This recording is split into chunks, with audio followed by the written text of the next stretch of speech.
Assalamualaikum warahmatullahi wabarakatuh. Selamat pagi, salam hormat. Dan di sini saya dari mahasiswa Universitas Terbuka dengan nama Arif Febriani Hakim. Dan di sini ada Bundari. Silakan Bundari, silakan. Saya Arini Sumartina, guru kelas 1, dan selain guru kelas 1, saya juga menjabat sebagai wakil kepala sekolah bidang kesiswaan. Luar biasa hebat ya, tangan dulu ya. Oh iya, kita sebelum masuk ke pertanyaan nih Bun. Jadi saya ini kan lagi ada tugas mata kuliah tentang anak berkebutuhan khusus. Boleh ya saya nanya-nanya sedikit ya mengenai apa sih, bagaimana sih programnya, seperti apa? Baik ya Bunda, siap dapat pertanyaan dari saya. Oke ya. Kalau untuk di SD Cipedak Nolominya itu ada berapa sih jumlah gurunya tuh sekarang? Jumlah gurunya ada 31, 24 mata pelajaran kelas atau guru kelas ya. 3 itu PJOK dan 4-nya guru agama Islam. Nah, agar proses pembelajaran berjalan secara efektif dan efisien, apakah ada perencanaan yang dibuat sebelum kegiatan pembelajaran dimulai? Kalau ada, apa saja itu perencanaan tersebut? Setiap pembelajaran pasti kita punya perencanaan ya. Iya. Sebelum kita belajar supaya anak-anaknya senang, sehingga pembelajaran jadi efektif dan efisien, kita mengadakan pembiasaan pagi, kemudian kita mengadakan kesepakatan kelas bagaimana nih berjalannya pembelajaran, maka kita mengadakan kesepakatan kelas yang kita adakan bersama-sama tuh sama anak-anak, bagaimana nih harusnya selama pembelajaran itu berlangsung, dan juga kita mengadakan sedikit permainan agar mereka senang sehingga mereka giat untuk mengikuti pelajaran kita. Kalau di SD Cipedak Nolominya sendiri ini apakah ada program inklusinya? Kita sekolah inklusi iya, karena kan memang sekolah negeri harus menerima anak yang berkebutuhan khusus gitu. Jadi kita semuanya hampir menjadi sekolah inklusi. Berarti itu dapatnya dari pemerintah ya? Iya. Nah, kalau di SD Cipedak Nolominya, bagaimana menerapkan pendidikan untuk anak berkebutuhan khusus? Kalau kita sebenarnya apa ya, untuk negeri itu sendiri memang kita harus melayani ya, karena setiap anak kan memang punya hak yang sama untuk mendapatkan pelajaran. Cuma kalau di SD negeri sendiri belum ada program khusus untuk anak yang berkebutuhan khusus itu. Jadi kita samakan belajarnya hanya mungkin dia direndahkan lah istilahnya, misalkan pembelajarannya sesuai dengan kemampuan anak tersebut. Nah, terus kalau misalkan apakah di dalam setiap kelas itu dapat nggak sih Bu guru pembimbing? Ada. Ya. Nah, kalau untuk kelas yang memiliki kebutuhan khusus, apakah ada perencanaan yang dilakukan secara khusus? Kalau ini kayaknya enggak deh. Mungkin hanya perencanaan ada, cuman mungkin secara pendekatan aja, enggak secara rencana khususnya nggak ada. Mungkin hanya nanti ini anak ini belajarnya sampai sini, nggak sampai seperti yang lain. Berarti kalau untuk secara dari segi kurikulum, pembelajaran itu tidak dibedakan ya? Tetap sama. Namun levelnya direndahkan. Levelnya direndahkan. Misalkan dia belum bisa baca ya, mau nggak mau dia belajar baca. Gitu. Kayak di kelas 2 nggak bisa baca, ya dia harus baca data. Nah, kalau ibu sendiri pernah nggak sih ibu mengalami faktor-faktor seperti mungkin kan keluarga ini nggak bisa, apa sih yang menjadi faktor penghalang ibu itu ketika dalam menjalani tugas saya sebagai guru gitu, secara menanganinya itu seperti apa? Hambatannya mungkin karena kemampuan kita kita yang ya dibilang kurang untuk menangani anak yang berkebutuhan khusus itu, karena kan memang kita enggak bisa kata bukan bidang kita gitu, tapi ya paling enggak kita bisa sedikit lah untuk menangani masalah itu. Ya hambatannya itu kita tidak mempunyai kemampuan atau apa sih namanya ya kemampuan untuk itu. Makanya di SD sini terutama SD Pedak kita tidak bisa secara full menangani anak berkebutuhan khusus itu, karena memang kemampuan kita, terus waktu kita juga, kita menangani ini satu orang, yang lain terbengkalai, ya kan, begitu. Jadi ya itulah faktor-faktor dari situ, dan orang tua kadang-kadang lepas tangan. Kita panggil orang tuanya, maksud kita ini loh bagaimana untuk terapinya kan, kalau kadang ada terapi ya. Cuma orang tuanya sepertinya udah enggan gitu, makanya kita sendiri bingung sendiri mau kemana. Kita udah, kalau yang lebih parah kita anjurkan untuk ke SLB atau ke tempat yang memang benar-benar tertangani, kasihan anak-anak ya kalau itu. Cuman orang tuanya itu kurang perhatian, sehingga gurunya, kita sebagai guru juga sama, tidak punya kemampuan yang mumpuni, terus juga waktunya juga nggak ada untuk mereka, dan kelas kita termasuk murid yang banyak. Kalau misalkan di kelas inklusi sendiri kan harus satu kelas itu terdiri dari hanya 5 atau 6, dan gurunya pun ada 2. Kalau kita 32 anaknya, 32 gurunya 1. Kalau kita nangani 1 itu dong, yang lain udah kayak apa tahu deh, kayak pasar gitu.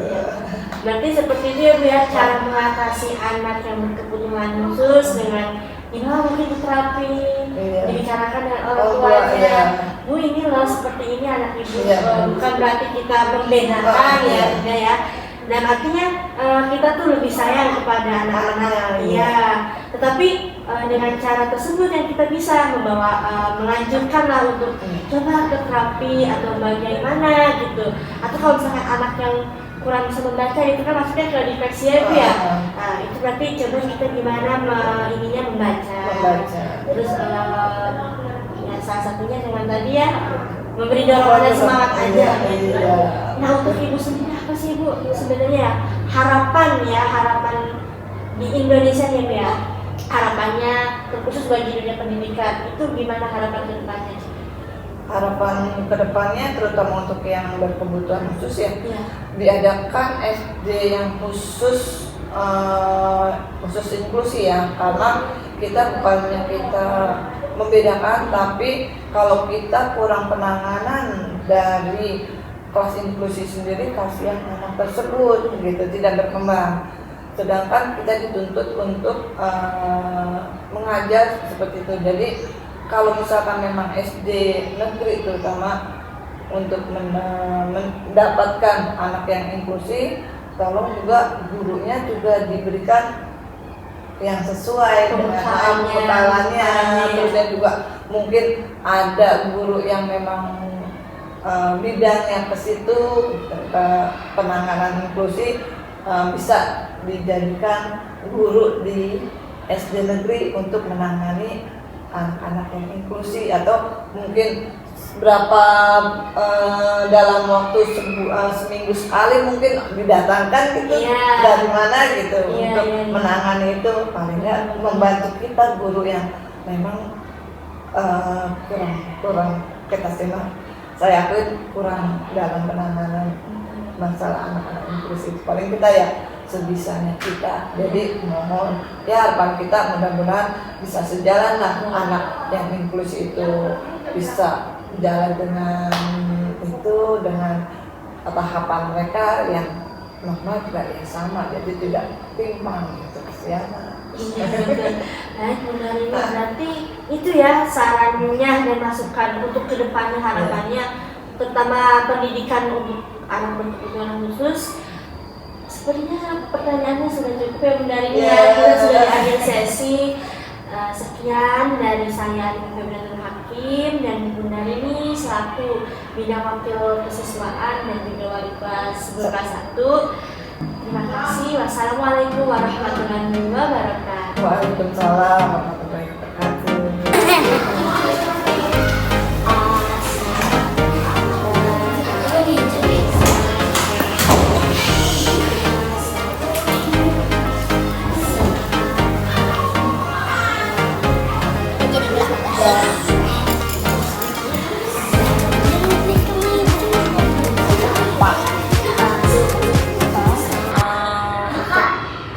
Kesulitan baca itu dia dari umur sebenarnya sih 6 tahun itu dia bisa ya bisa membaca, cuma karena waktu itu habis sakit panas, jadi kayak untuk mempercepat bacanya itu agak lama.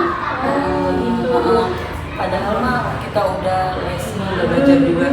Kadang di rumah sama aku pun bisa coba, tapi kalau sama di sekelasnya kadang suka lupa gitu loh.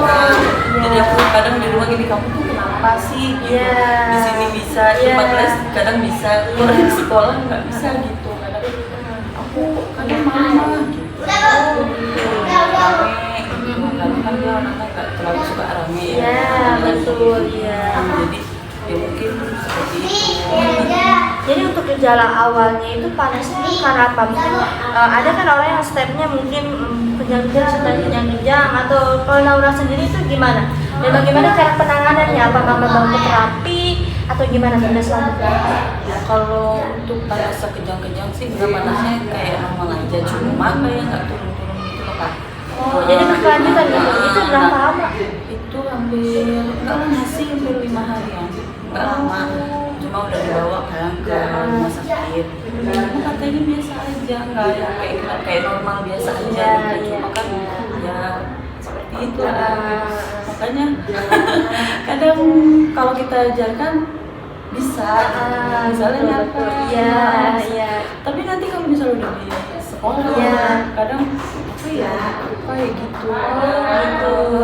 Nah, untuk Naura sendiri apakah paham maksudnya alfabet abjad ya, A, B itu dia udah bisa atau gimana? Mengenal Bisa sih, sebenarnya bisa Kak. Kalau di rumah aja aku coba Kak, dia kamu hafal apa aja dari A sampai Z. Bisa. Cuma kenapa pas lagi banyak orang itu dia agak lupa gitu. Kalau kita dikte di rumah aja bisa Kak. Misalnya meja dia nulis hurufnya apa aja nih gitu. Bisa, tapi kenapa? Makanya kadang anak kalau misalnya punya ini udah biasanya di rumah bisa gitu loh. Malahan bisa gitu. Iya. Aku tanya dong sama anak, kamu kenapa sih dia kalau di rumah sama mama bisa, aku malu mah. Oh gitu. Jadi gitu kalau kamu mau sendiri ya di rumah bukan di sekolahan. Gitu. Makanya kadang aku mestinya gimana, padahal juga sama udah Kak. Makanya juga sama bisa. Jelasin. Jadi mungkin kalau untuk yang yang pemain, tapi anaknya sepertinya aktif ya. Tidak dikatakan introvert juga tidak. Dikatakan extrovert ya mungkin maksudnya itu. Mungkin karena anak ini berkesulitan membaca saja kali ya, sehingga dia tuh malu untuk mengutarakan. Sebenarnya bisa ya, sebenarnya bisa. Cuma ketika dia mau membaca, dia ragu-ragu menyebutkannya. Iya. Terkadang tuh anak ada yang udah usianya kelas SD atau berapa, itu ada loh Mam yang dia belum sama sekali bisa mengenal gitu. Bahkan ketika bicara pun itu tidak bisa, alias dia ngomongnya tuh gugup gitu. Nah itu kan terjadinya sarafnya ada yang mungkin ada yang salah rusak atau gimana gitu. Nah kalau Naura sendiri kan ini tidak ya, berarti gejala awalnya gara-garanya panas. Nah setelah gejala awal panas itu apa yang Mama lakukan? Dibawa ke mana gitu? Berobat. Habis dari berobat itu kan turun, naik lagi kayak nggak stabil gitu kan ya. Ya aku misalnya gimana? Soalnya kan panasnya juga bukan panas tinggi banget loh, kayak standar aja gitu. Terus ya aku konsultasi sama dokter juga. Ini maksudnya gejalanya apa gitu atau apa? Atau kita perlu tanganan lebih gitu. Tapi kata dokternya kita boleh makan biasa, tapi ya udah jadinya oh ya udah. Tapi pas kesini udah nggak seperti yang kemarin-kemarin agak maksudnya bacanya juga agak lebih paham lagi. Udah deh mulai sekarang kamu udah mesti dihajar terus bacanya ramean. Jadi aku tuh sekarang kalau di rumah kan dia belajar rame-rame aku aja. Jadi biar dia apa ya sama yang lain lingkungan yang lain sama dia di sekolah gitu, jadi nggak malu gitu. Dia udah pakai dia mau malu. Jadi walaupun salah nggak apa-apa, yang penting dicap gitu. Tapi kalau untuk berbicara, Naura itu sendiri tidak sulit kan? Maksudnya nggak yang terbata-bata. Berarti masih bisa teratasi ya dengan cara yang seperti apa kalau dari wali kelasnya sendiri?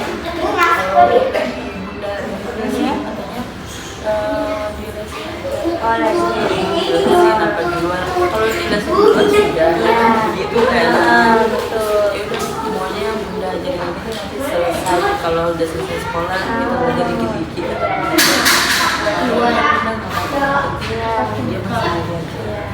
Berarti itu setiap hari ya Mam ya, bertahap continue ya. Oh begitu, berarti untuk Naura sendiri sebenarnya itu tidak apa namanya, tidak yang begitu sulit berbicara, tapi Naura itu hanya sebenarnya malu saja sebenarnya gitu ya, malu saja. Berarti kendalanya sebenarnya ada di Nauranya sendiri, berarti harus lebih semangat lagi membacanya, belajarnya. Harus lebih percaya diri lagi aja bahwa kalau Naura itu sebenarnya bisa dan mau gitu, kayaknya gitu aja ya Mam ya. Ya sudah Mam, cukup. Mungkin harapan untuk Mama ke depannya gimana nih?